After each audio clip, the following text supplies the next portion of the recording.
Good morning, friends. Today I am again back with Body Fluid and Circulation, part 3 of 11th standard, and it is the last part. In this session, we are going to discuss about mechanism of circulation, cardiac cycle, double circulation, sinoatrial node and atrioventricular node, ECG, regulation of cardiac cycle, and disorders of circulatory system. So let us start the session with the mechanism of circulation within the human body.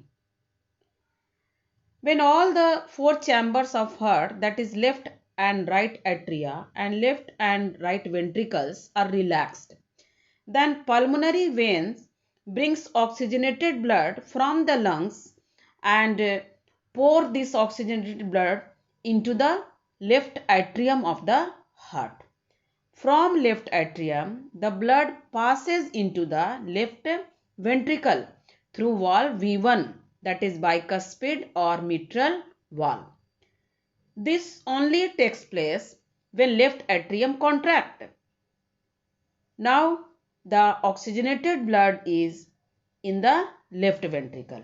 So when left ventricle contracts, the oxygenated blood enters into the main artery called as aorta. And from the main artery, the oxygenated blood is forced into different parts of the body with the help of smaller arteries called arterioles.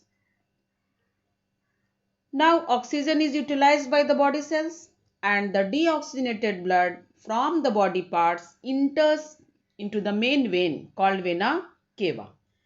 Then the main vein carries deoxygenated blood to the right atrium, and again when right atrium contracts, deoxygenated blood is pumped to right ventricle to the valve V2 called as tricuspid valve. Again, when right ventricle contracts, the deoxygenated blood is pumped into the lung through pulmonary artery. After passing deoxygenated blood into the lung, there is release of carbon dioxide from the deoxygenated blood and absorption of fresh oxygen. So again, blood becomes oxygenated, which is sent to the left atrium of the heart by pulmonary vein for circulation. Here it is the blood circulatory pathway. You can easily understand how the blood is circulating in our body. Now the next topic is about cardiac cycle.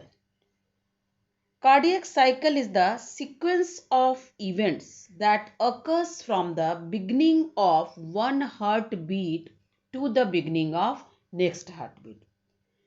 In one cardiac cycle, each ventricle pumps 70 ml of blood, which is called as a stroke volume, and the duration of one cardiac cycle is 0.8 seconds.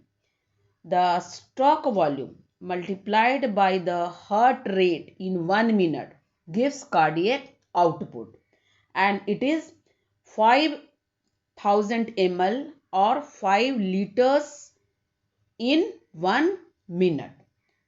During cardiac cycle, there is production of lub-dub sound. In this flow chart, it is shown about the pulmonary and systemic circulation.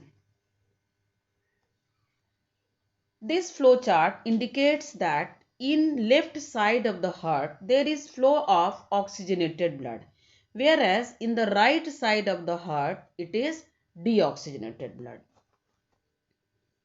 Now let us discuss about double circulation, a type of circulatory system in which blood flows twice through the heart in one complete cycle is called double circulation.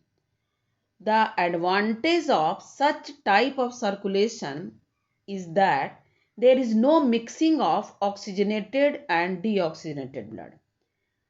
Double circulation is also called as closed circulatory system, and it involves two circulations, that is systemic circulation and pulmonary circulation.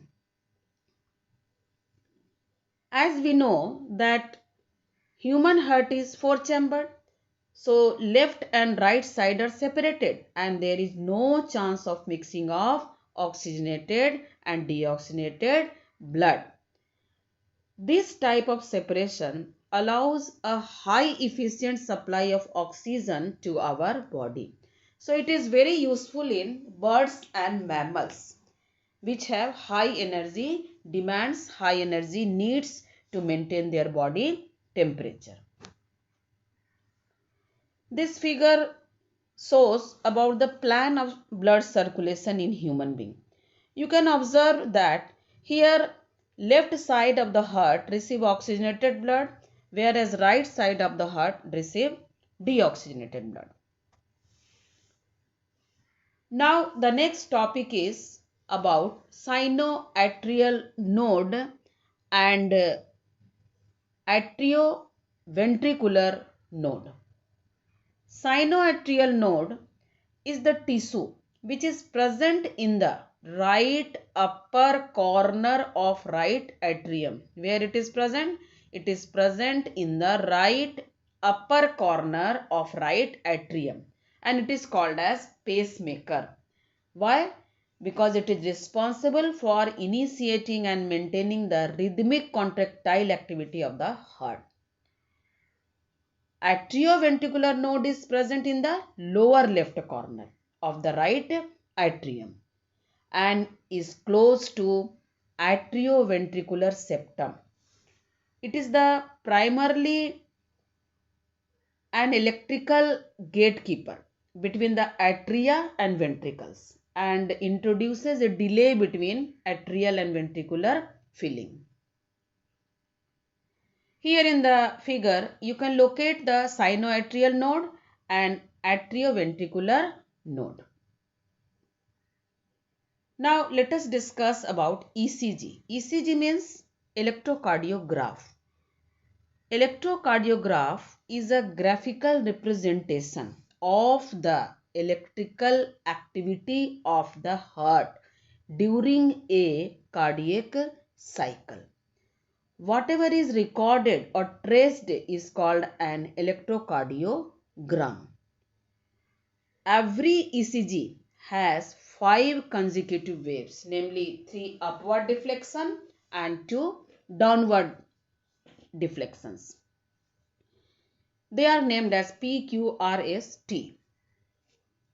Now let us see what are these PQRST.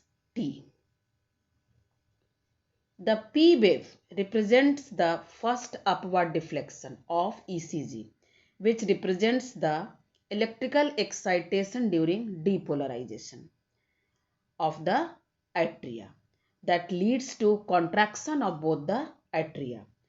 QRS complex represents the depolarization of ventricles that initiate the ventricular contraction.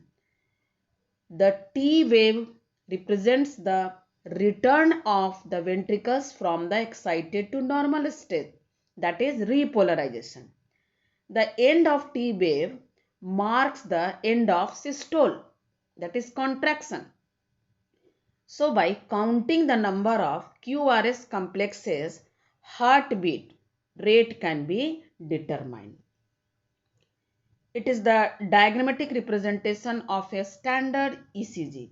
Here you may observe P, R, T as upward deflection and Q, S as downward deflection. Now let us see about regulation of cardiac activity. Heart is called myogenic. Why it is called myogenic? Because cardiac activity is auto-regulated by a specialized muscles, that is nodal tissues. A special neural center in the medulla oblongata can moderate the cardiac function through autonomic nervous system. Autonomic nervous system consists of sympathetic and parasympathetic nerves. Sympathetic nerves increases the rate of heartbeat, whereas parasympathetic nerves decreases the rate of heartbeat to regulate cardiac activity. Now let us move towards the disorders of circulatory system. High blood pressure, that is hypertension, coronary artery disease, angina, heart failure, heart attack, cardiac arrest are all common disorders of circulatory system. First we will know about high blood pressure. As we know that normal blood pressure is 120 mmHg by 80 mmHg. If blood pressure is more than this, like 140 by 90, then it's so hypertension or high blood pressure. High blood pressure may lead to heart disease and also affect the brain as well as kidney. Next circulatory disorder is CAD, that is coronary artery disease, and it is called atherosclerosis.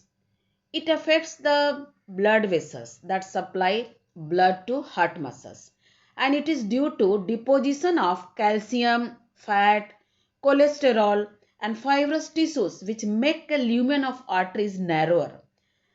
Another disease is angina, called as angina pectoris. In this case, acute chest pain occurs when no enough oxygen is reaching to heart. Angina occurs at any age, both in man and woman, but it is more common in middle-aged and elderly person. Another circulatory disease is heart failure, in which heart is not pumping blood to meet the need of body. Sometimes it is called as congestive heart failure because congestion of lungs is one of the main symptoms of this disease. Next is heart attack. Heart attack occurs when the heart muscles is suddenly damaged by the inadequate supply of blood. The last one is cardiac arrest, in which heart stop beating. So this is all about today's session. Thank you. For any kind of doubts, please write your question in comment section.